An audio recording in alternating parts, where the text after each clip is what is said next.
ഇതെന്താണെന്ന് ഒറ്റ നോട്ടത്തിൽ മനസ്സിലായോ? ഈ ഭാഗം അടുത്തറിയുന്നവർക്ക് അറിയാതെ പോകാൻ തരമില്ല. ഞാൻ മുൻപ് ചെയ്ത ചില വ്ളോഗുകളിലെ ഒരു റെക്കറിംഗ് ഇമേജ് എന്ന് തന്നെ പറയാം. അതെ, തൃശ്ശൂരിലെ വടക്കുന്നാഥ ക്ഷേത്രം തന്നെ. എനിക്ക് വടക്കുന്നാഥൻ്റെ ഏറ്റവും ഇഷ്ടമുള്ള ഭാഗവും ഇത് തന്നെയാണ്. മ്യൂണിസിപ്പൽ സ്റ്റാൻഡിന് അഭിമുഖമായി നിൽക്കുന്ന ഭാഗമാണിത്.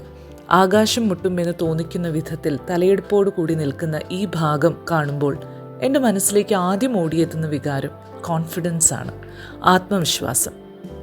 ജീവിതത്തെ അഭിമുഖീകരിക്കേണ്ടത് ഈ ഒരു തലയെടുപ്പോടു കൂടിയാണ് എന്നോട് പറയുന്നത് പോലെ.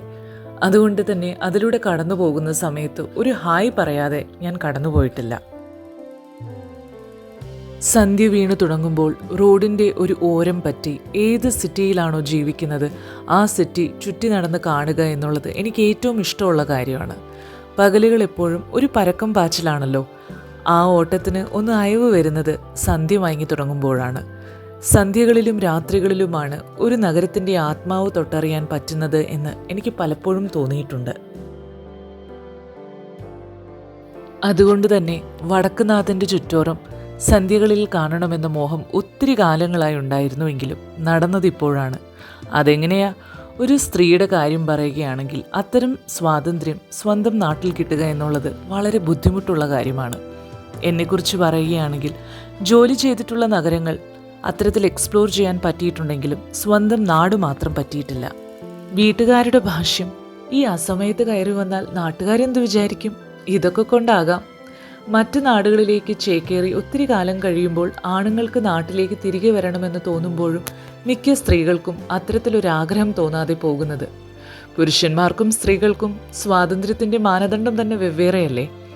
സ്വന്തം നാട് ഒത്തിരി ഇഷ്ടപ്പെട്ടാൽ തന്നെയും അതിൻ്റെ ആത്മാവിനോട് അടുക്കാൻ സാധിക്കാതെ പോയ എത്ര ഹതഭാഗ്യകൾ.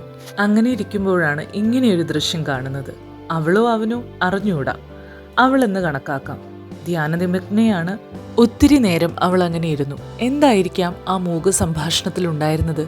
ഒരു ഇൻഡിപെൻഡൻറ്റ് വനിതയായാണ് എനിക്ക് തോന്നിയത്. No care in the world. ആരെങ്കിലും എന്നെ ശ്രദ്ധിക്കുന്നുണ്ടെന്നോ എന്ന ചിന്ത പോലുമില്ല. ചുറ്റോറമുള്ള ബഹളങ്ങളും അവളെ ബാധിക്കുന്നില്ല. പറയാനുള്ളത് പറഞ്ഞു കഴിഞ്ഞിട്ട് തന്നെയാണ് പുള്ളിക്കാരി ധ്യാനത്തിൽ നിന്ന് എഴുന്നേറ്റത്. എന്നാലും എന്തായിരിക്കും അവൾ പറഞ്ഞത്?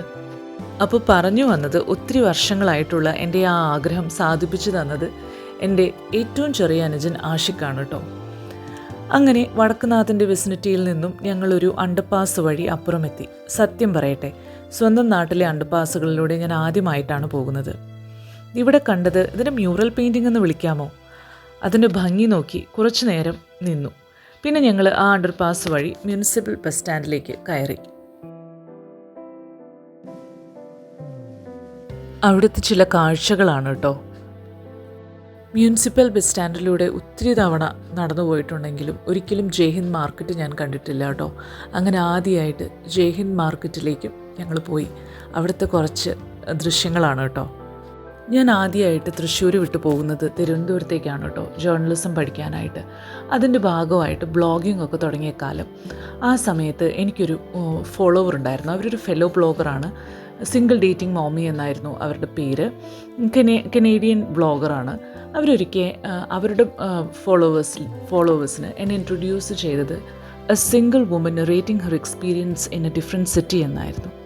അപ്പോഴാണ് ഞാൻ ആദ്യമായിട്ട് അത്തരമൊരു പേഴ്സ്പെക്റ്റീവിലൂടെ എന്നെ കാണാൻ തുടങ്ങിയത്. പലപ്പോഴും മറ്റുള്ളവർ നമ്മളിൽ കാണുന്ന കുറേ ക്വാളിറ്റീസ്, അല്ലെങ്കിൽ ഇവിടെ കണ്ടതുപോലെയുള്ള ഇൻഡിപെൻഡൻസ് പലപ്പോഴും നമ്മൾ സ്ത്രീജനങ്ങൾ കാണാതെ പോകുന്നുണ്ട്. അപ്പോൾ ഇതായിരുന്നു ആ സായാഹ്നം തന്ന റിഫ്ലക്ഷൻസ്. അങ്ങനെ എല്ലാം ചുറ്റിക്കറങ്ങി കണ്ട് അടുത്തുള്ള രാധാകൃഷ്ണ ഹോട്ടലിൽ നിന്ന് ഒരു പൂരി മസാലയും കോഫിയും മസാല ദോശയും വാങ്ങിച്ച് കഴിച്ച് ഞങ്ങൾ പിരിഞ്ഞു കേട്ടോ.